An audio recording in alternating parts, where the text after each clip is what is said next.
Hello fashion enthusiasts, you're welcome to TF Designs. I'm TIA and today we're going to be talking on how you can draft a basic sleeve pattern. And to start with, I'm going to be showing you the measurement I'll be using, which is my bicep measurement, 12 inches to fold my pattern paper. Now 12 inches is going to be divided by 2, that gives me about 6, and I'm going to be adding I'm going to be adding 1.5 inch for seam allowance. So this is me just trying to fold my pattern paper, into two in order to cut out the part I don't need to minimize wastage. So here is it now. So this crease line is going to form my middle line, which is going to be my starting point.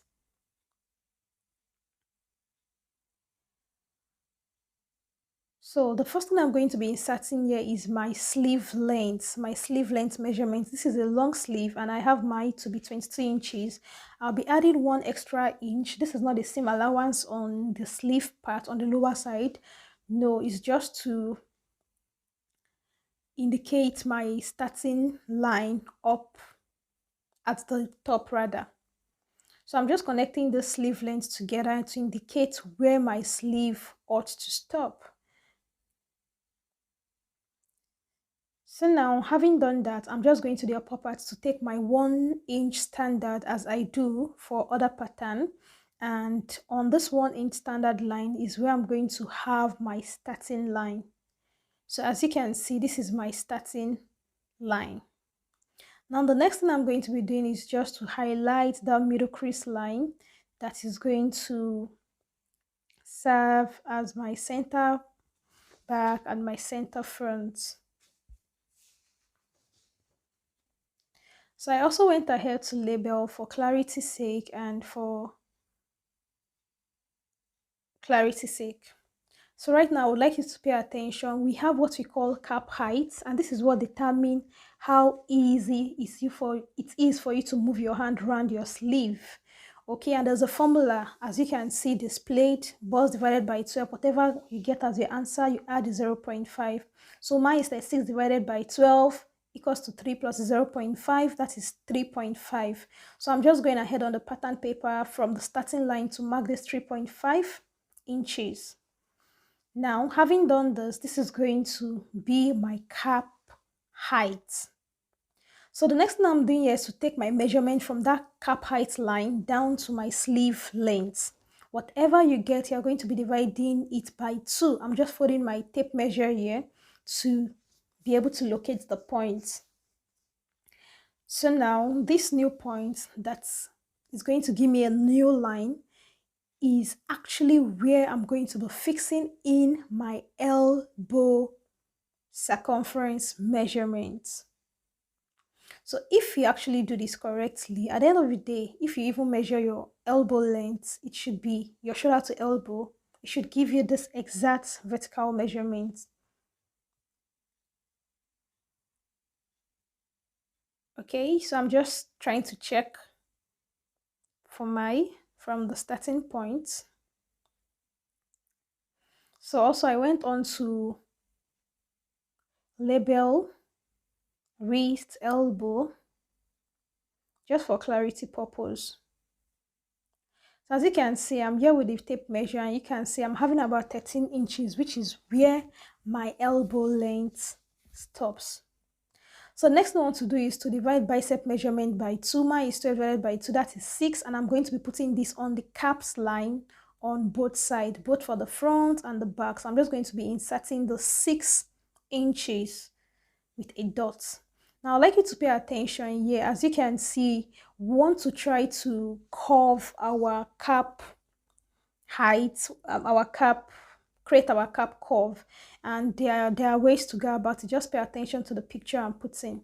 The first thing you're going to do is to connect that 6-inch point that we marked on the caps line to the origin. As you can see, so ensure whatever you are doing is straight at this particular moment, and for accuracy purpose, after this, just go in with your measuring tape to be sure of what you've done. You should have the same inches on both sides if you actually draw this line correctly. So I have 7 inches on the other side, then the other side I have 7 inches.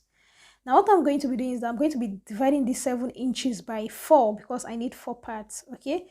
That is about 1.75.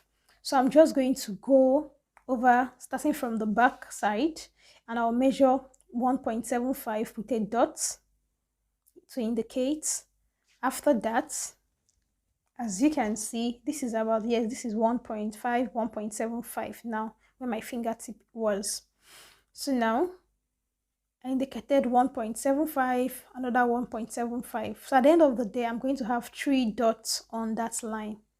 So I also went ahead to do same for my front block, for my front line also, okay? My front sleeve line, rather.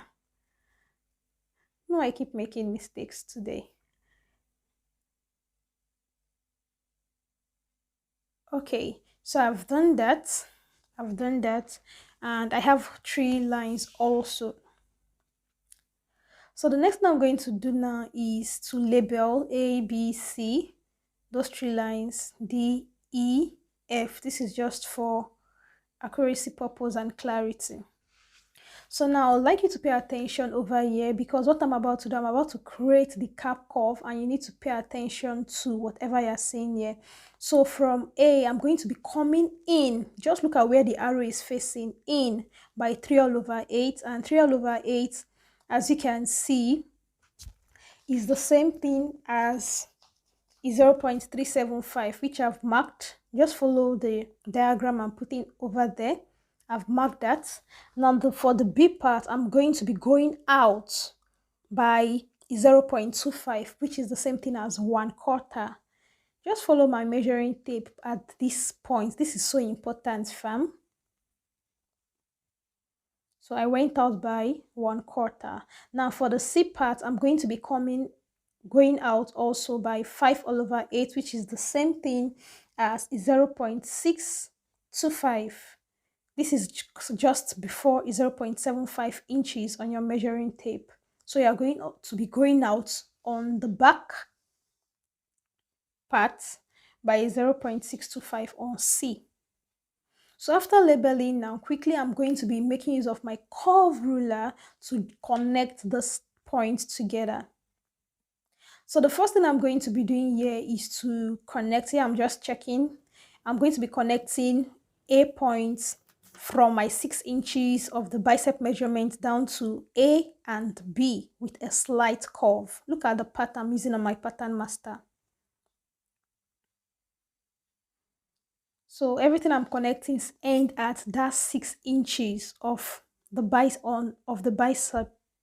Then I also went ahead from the origin, the starting line, to connect B and C together.